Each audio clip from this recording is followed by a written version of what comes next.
각이 살아있는 정치평론 시사정각 시작하겠습니다. 오늘은 윤희석 국민의힘 선임 대변인, 서용주 맥 정치사회 연구소장 두 분 나오셨습니다. 어서 오세요. 네, 안녕하세요. 첫 번째 주제요 보겠습니다.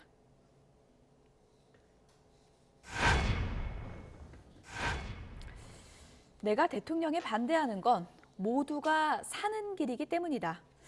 어제 청년들이 참석한 행사에서 한동훈 대표가 이런 얘기를 했습니다. 먼저 직접 듣고 오시죠. 여러분 기자님들 많이 오셨지만 제가 여러 가지 이견을 많이 내고 있죠. 당대표로서. 저는 그게 맞는 길이라고 생각하는 것이고 그게 우리 모두가 사는 길이라고 생각해서 내는 것인데요. 우리 국민의힘에서는 그게 가능합니다. 저에게 반대하는 것도 얼마든지 자유롭게 조롱성 말도 할 수 있습니다. 제가 대통령에게 반대하는, 개인에 반대하는 것이 아니죠. 정책에 반대하는 목소리 자유롭게 공개적으로 낼 수 있습니다. 뒤집어 보시죠. 더불어민주당에서 이재명 대표의 사법 리스크에 대해서 신랄하게 비판하는 원내대표? 아니면 주요 핵심 이 당직자 상상할 수 있습니까? 못할걸요? 그런 장면 상상할 수 없습니다. 그거 큰 차이입니다. 저는 국민의힘은 아직 건강한 민주주의가 살아있는 정당이라는 점을 말씀드리고 싶습니다.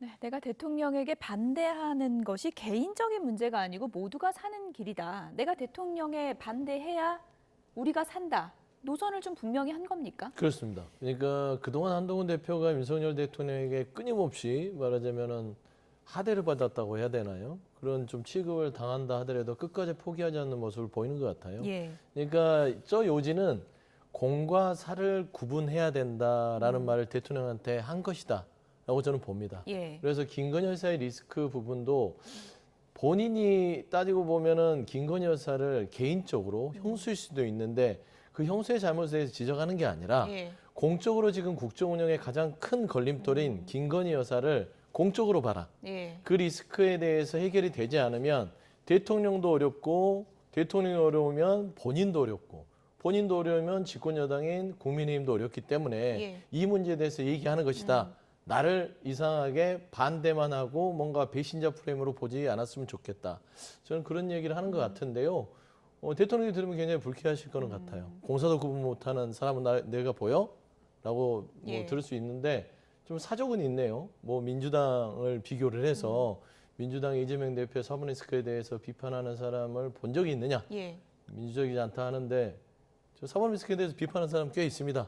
있습니까? 저도 비판하고 있고요. 아, 예. 연임에 대해서 반대한 적도 있고 지금도 예. 마찬가지이기 때문에 민주당도 그렇게 건강하지 않은 당은 아니다. 그냥 예. 사족을 좀 단 것 같다. 그런 사람 찾아볼 수 없다 그랬는데 제 옆에 서용주 그러니까 저는 소장이 안 보는 것 계십니다. 같아요. 예.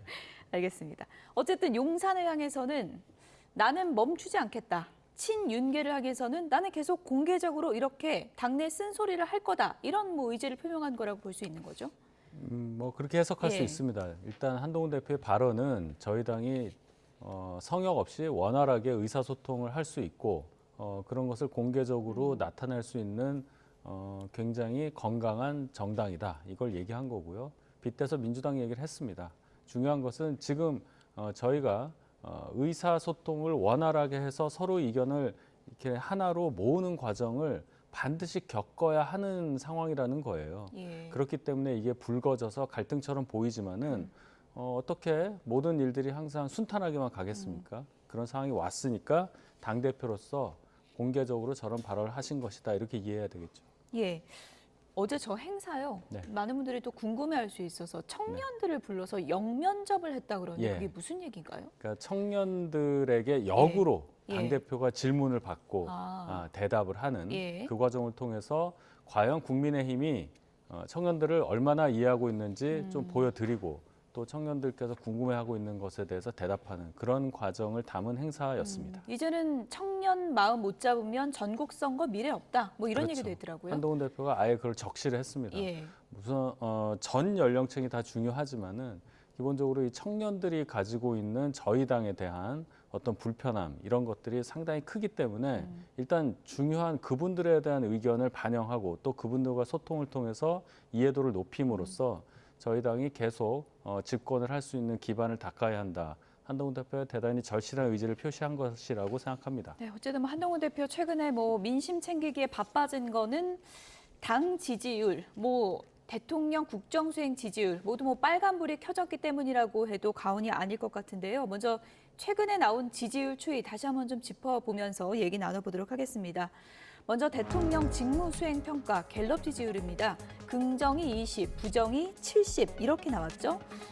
당 지지율도 보겠습니다. 당 지지율이 30, 민주당이 30인데 흥미로운 부분은 대통령 국정수행 지지율이 소폭 하락한 반면에 정당 지지도는 소폭 오르는 이른바 디커플링 현상이 벌어졌습니다.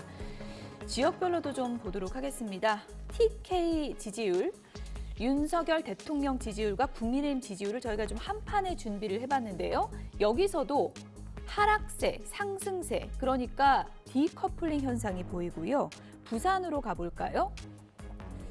네, PK 지지율도 대통령 지지율과 국민의힘 지지율이 상당한 격차를 보이고요. 흐름에 있어서도 상반된 흐름을 보이고 있다는 걸 한눈에 확인해 보실 수가 있습니다. 어쨌든 뭐 윤석열 대통령 지지율 지금 빨간불인데 당 지지율 추이와는 최근에 좀 달라지는 것 같아요. 네네. 예. 그러니까 제가 이제 줄곧 얘기해왔던 한동훈 대표가 언더독 전략을 쓰는 부분들이 이제 조금 효과를 보는 것이죠. 그동안 대통령의 거대 권력에 있어서 그러니까 보수층 내에서 뭔가 좀 대립각을 세우면서도 아예 그냥 대립각을 세우지 않으면서 계속 대통령한테 짓밟히는 예. 그런 모습들로 다가온 것들이 이번에 조금 효과로 나타나지 않았냐 볼 것 같고요. 이번에 면담 효과도 좀 있다고 면담은 보십니까? 크죠. 면담 예. 자체가 그림으로 보게 되면 국민들은 대부분 인식을 하게 됩니다. 저 안에서의 어떤 내용과 어떤 발언 이런 과정 메시지보다는 그림 자체가 한동훈 대표가 굉장히 모멸감을 느끼고 박대당하고 온 느낌. 여당 대표가 뭔가 국정의 리스크를 해결하자고 갔는데 대통령이 팔을 벌리고 굉장히 하듯이 내쫓고 나서 그다음에 추경호 대표를 저녁에 불러서 했다. 이건 누가 보더라도 납득이 안 되는 거죠.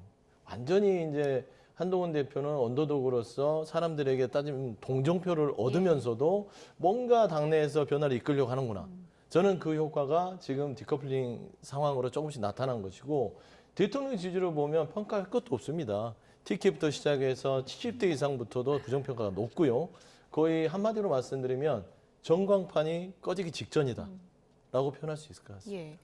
특히나 이제 전통적인 보수 지지층이 있는 그 TK, PK 지지율이 저는 좀 의미가 있다는 생각이 들었는데 대통령 지지율과 당 지지율에 이렇게 큰 편차가 생긴 거는 어떤 요인이라고 보세요?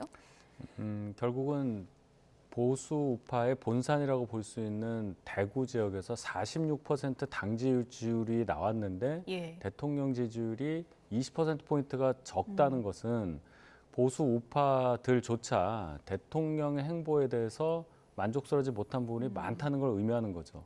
이게 뭐 중도층에서 빠졌다. 예를 들어서 뭐 50%에서 40% 됐다. 그것과 지금 26% 지지율로 빠졌다는 것은 전혀 다른 얘기입니다. 따라서 대통령실에서도 핵심 지지층의 이탈이 현실화한 상황을 대단히 엄중하게 보고 있기 때문에 이례적으로 입장을 나타낸 것이죠.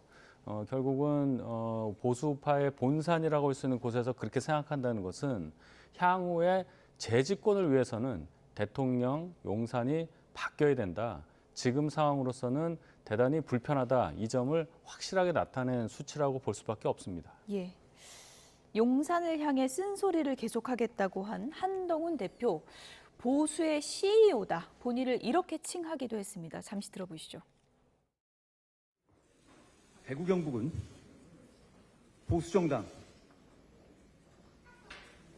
우파의 중요한 대주주입니다. 저는 그 보수정당 우파정당의 경영인, 대표이사, CEO입니다.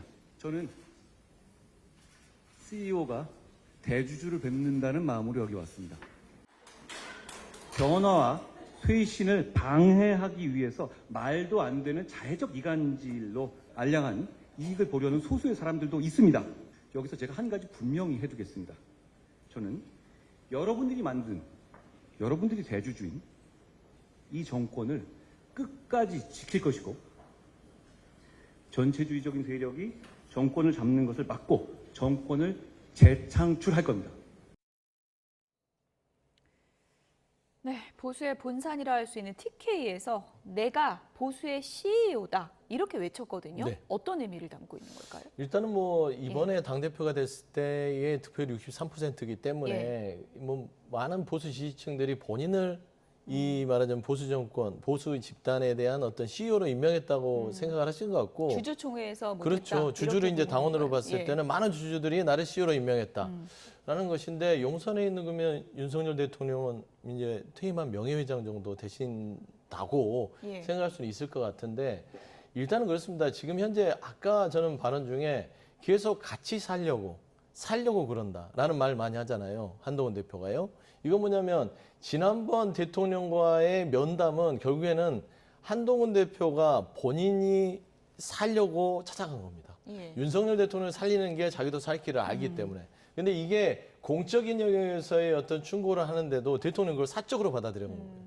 왜냐면 따지고 보면은 재집권을 해야 윤석열 대통령도 향후의 퇴임 후에 그래도 지금보다는 보다 안정적인 어떤 지위를 보장받을 것인데 예.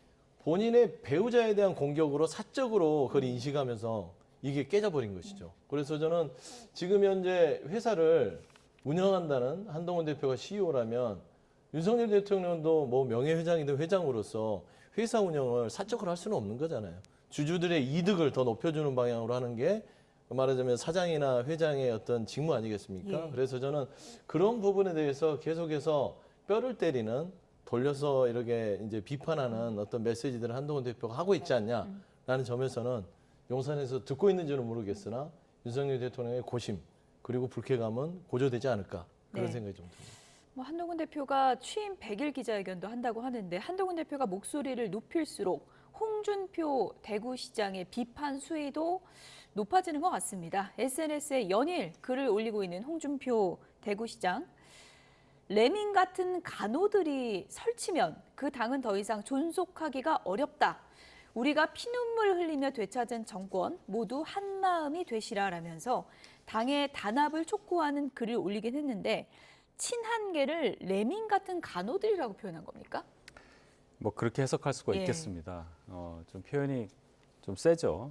홍준표 대표 입장에서는 당대표도 2번이나 하셨고 대선 후보도 하셨기 때문에 현재 당 상황에 대해서 본인 생각과 다를 경우에 저 정도 의사표시 하실 수 있다고 봅니다. 예. 방금 전에 CEO라고 표현한 한동훈 대표, 당원들을 대상으로 CEO라는 말은 대단히 적절한 표현이에요. 그럼 윤 대통령은 뭐냐? 지금 서영주 소장께서 말씀하셨는데 윤 대통령은 모두의 대통령입니다.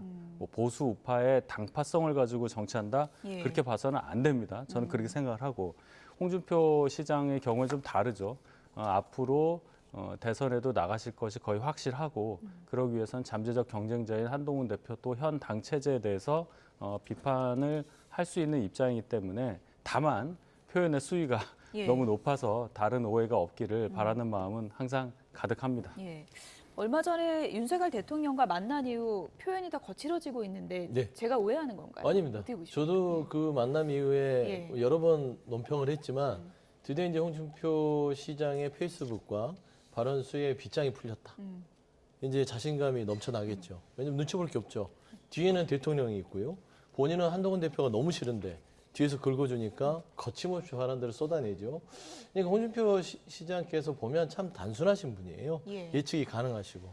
근데 저는 이제 홍준표 대구시장의 메시지가 힘을 얻을 수 있을까라는 생각도 들어요. 예. 최근에 보면은 친윤그룹에서 홍준표 대구시장의 지난 의혹을 가지고 반격에 나섰는데 보시면 영부인은 그늘로, 꼴사나운 윤핵관, 특감, 조속히 이런 얘기들을 했단 말입니다. 그러면 지금 얘기하는 것과 그거는 뭐지요? 도대체 메시지의 정체성이 있다고 보기는 쉽지 않고요.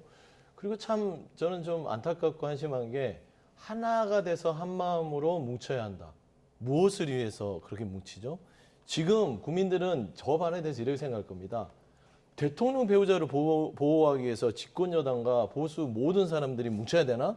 그건 아닌 것 같아라고 얘기하는데 홍준표 대구시장이 윤석열 대통령에게 어떤 이야기를 들었는지 모르겠으나 결코 좋은 메시지의 흐름은 아니다라고 좀 평가가 됩니다. 예.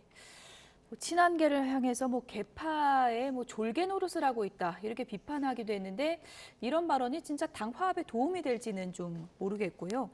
오늘 지도부 회의에서 이른바 특별감찰관 논란을 둘러싸고 계파 간의 신경전이 공개적으로 표출되기도 했습니다. 어떤 얘기 나왔는지 들어보시죠. 첫째, 우리가 파괴적인 서로 끌어내리는 거 이런 점을 좀 조심해야 되고, 두 번째는 문을 열고 하는 얘기하고 문을 닫고 우리끼리 치열하게 다퉈도 좋습니다.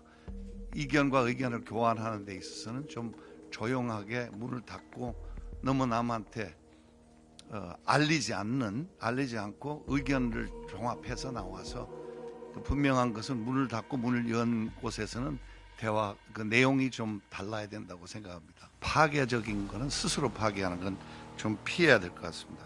특별감찰관 같은 논란이 되는 이슈들에 대해서는 앞으로는 의원님들뿐만 아니라 원외 당협위원장들과 책임 당원들의 의견도 수렴할 방법을 강구해 주시기 바랍니다. 둘째, 당원과 국민들은 특별감찰관 추천에 대해 우리 의원들이 어떤 주장을 펴는지 알 권리가 있다고 생각을 합니다. 따라서 공개 의총을 통해, 만약에 의총이 열린다면 공개 의총을 통해 토론과 표결이 이루어지기를 기대합니다. 네, 한쪽은 문을 닫고 싸우자고 하고 있고 한쪽은 문을 열고 싸우자고 하고 있는데 어쨌든 계파 간의 신경전이고 김종혁 최고위원은 친한계 대표적인 인물인데 특별감찰관 이거 표결하자 이렇게 얘기했거든요. 이거 친한계 공식 입장입니까? 제가 공식이냐 아니냐 말씀드릴 위치는 아니지만은 예. 제가 판단할 때는 개인적인 의견이라고 저는 생각을 합니다. 한 번도 거기에 대해서 어떤 논의가 있었다 들은 적도 없고. 한동훈 대표도 언급한 적이 없고요. 그렇습니다. 예. 그래서 김종혁 최고위원 의견 물론 일리가 있습니다만은 어떤 많은 분들의 의견을 담아서 그것을 전달하는 차원이라고는 생각이 안 듭니다. 예. 지금 당내 분위기는 의총 얘기가 있고 또 의총에서 표결을 통해서라도 특별감찰관 관련한 당의 의사를 정하자 이런 얘기가 있지만 예. 표결까지 가는 것은 너무 무리하다. 이게 표결까지 할 일이냐. 예. 이런 의견이 주말 사이에 훨씬 많아졌다고 저는 알고 있습니다. 예. 인요한 최고위원의 말씀도 아마 그 차원에서 하신 말씀으로 보고 이 부분은 앞으로 남은 여러 가지 일들 가운데에서 또 걸림돌이 될 상황이 되니까 아마도 책임 있는 분들끼리의 어떤 대화를 통해서 원만하게 해결하는 방향으로 가지 않을까 이렇게 예. 생각합니다. 오늘 최고위원회의 그림을 좀 크게 보여주시면 좋을 것 같은데요. 한동훈 대표와 추경호 원내대표, 대통령과의 면담 직후 윤석열 대통령이 추경호 원내대표만 불러서 만찬을 한 것을 놓고 친한계와 친윤계 사이에 굉장히 좀 미묘한 갈등이 있었는데 오늘 지도부 회의에서 저 두 분, 추경호 원내대표랑 한동훈 대표가 이제 대면을 하게 된 겁니다. 분위기는 어땠는지 잘 모르겠지만 두 분이 만나서 좀 따로 얘기도 좀 한 건가요? 네, 제가 알기로는 오늘 아침에도 따로 차담을 하신 걸로 알고 있고 따로 차담회를 했습니까? 예, 저는 그렇게 알고 있고 예. 향후에도 며칠 상간 안에 아마 따로 만나실 걸로 알고 있고 중요한 게 11월 1일 금요일에 운영위 국감이 있어요. 그거 관련해서는 당과 대통령실이 완전히 하나로 네. 합의돼서 뭔가 준비를 해야 되는 상황이 있기 때문에 예. 특별감찰관제를 포함한 여러 문제들이 그 전에 방향이 정해질 걸로 저는 예상합니다. 예. 한동훈 대표 속내는 어떨까요? 그냥 표결해서 친한계가 이 정도 위력이 있다. 이걸 보여주고 싶을까요? 아니면 표결 없이 가는 게 리더십에 상처가 안 날까요? 어떻게 일단 보세요? 표결 없이 가는 표결 게 없이, 모양새가 예. 좋죠. 예. 왜냐하면 국민들 보기에 의총에서 원내대표와 당대표 간의 표결 전쟁으로 들어가면 정말 그 집안 부끄러운 일이죠. 왜 그러냐면 특별감찰관이 국민들 먹고 사는 문제입니까? 죽고 사는 문제입니까? 거기에 대해서 표결하는 것도 아니라 김건희 여사 리스크의 특검도 아니라 특감이에요. 예. 어떻게 보면 리스크에 대한 어떤 해결책도 아닌데 예. 더더욱 윤석열 대통령과 국민의힘이 대선 공약으로 해놓은 거를 표결을 가지고 공개를 한 해 만에 하는 것들은 국민들 보기에 참 민망하기 때문에 예. 한동훈 대표 입장에서는 당을 대표하는 입장에서는 그냥 잘 원내대표 조율을 해서 마무리하는 게 최선책일 것 같아요. 네. 근데 저는 이제 추경호 원내대표도 조금 한꺼풀 조금 좀 기세가 죽을 수밖에 없는 이유가 예. 저는 금요일 날 나온 여론조사도 영향을 미쳤다고 봅니다. 대통령의 거의 전광판이 꺼지기 직전의 예. 지지율과 한동훈 대표로 대표할 수 있는 국민의힘의 어떤 디커플링 현상 예. 자체가 유난 갈등 속에서 보수의 민심 자체가 한동훈 대표로 쏠리는 거 아니야? 근데 여기서 너무 무리수를 둬서 한동훈 대표가 각을 세워서 예. 특감 문제를 가지고 이렇게 의총까지 가게 되면 정치적으로도 추경호 원내대표가 향후에 얻을 이득이 없겠다라는 판단도 있을 수 있다고 생각하거든요. 그래서 저는 아마 제 생각에는 한동훈 대표, 추경호 원내대표가 극적으로 의총에서는 표결까지 안 가는 사안에서 예. 합의가 되지 않을까 그렇게 보입니다. 외나무다리에서 만났지만 이제 합의를 이끌어낼 수 있다. 표결 없이 그냥 하자. 그러면 이제 중요한 건 절차가 추경호 원내대표가 용산을 설득하는 절차가 남지 않습니까?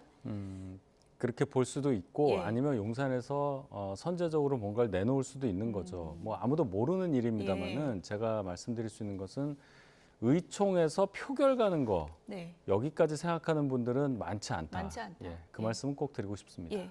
김종혁 최고위원은 표결을 주장했지만 이게 뭐 공식적인 건 아니다. 이렇게 강조를 해주셨고 민주당이 중요한 건 여기서 합의를 하면은 받습니까? 현재 시점에서는 받을 이유가 없죠. 특별감찰관 안 받는다. 그러니까 이제 예. 특별감찰관과 국가인권재단 이사가 연계돼서 쭉 왔던 거는 예. 맞는데 지금 현재적으로 정치적 시의성은 김건희 여사의 리스크 자체가 거의 하늘을 찌르듯이 높습니다. 그런 상황에서 한동훈 대표나 집권 여당인 국민의 입장에서 특별감찰관으로 특검도 아니라 특별감찰관을 가지고 와서 이걸로 어떻게 일단은 뭐 좀 궁여지책으로 하시고요.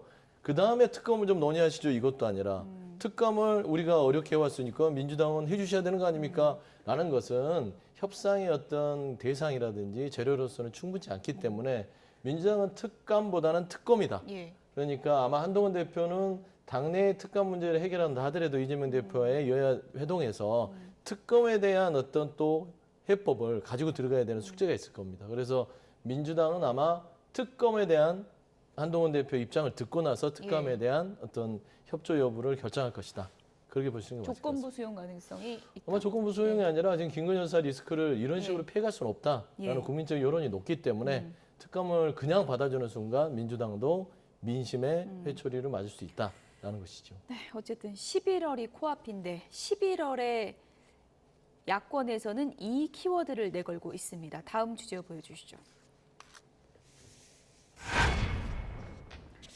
네, 투쟁의 시간이 될 것 같습니다. 민주당 이재명 대표 또 조국 대표 모두 밖으로 나가겠다, 투쟁을 하겠다 이런 선언을 하고 있는데요.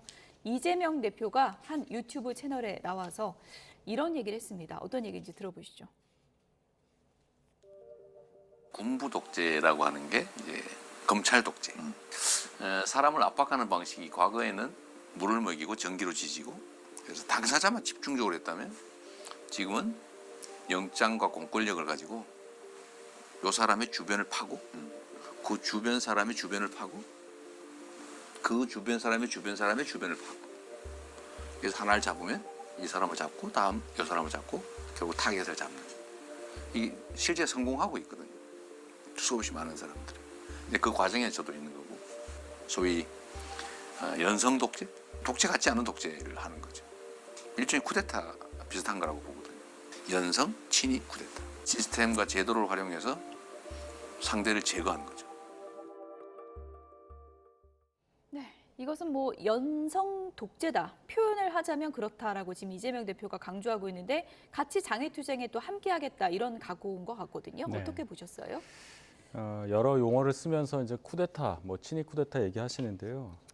민주당 또는 조국 신당 이쪽 분들은 반법치주의 강성 쿠데타를 하고 있다고 저는 생각합니다.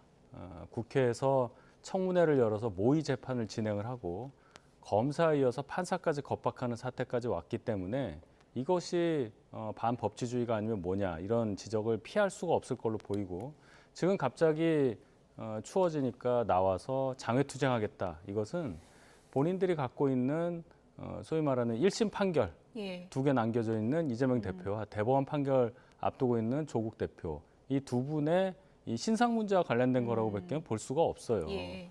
결과적으로는 그 이후에 판결 이후에 저희는 이제 유죄로 생각하는데 예.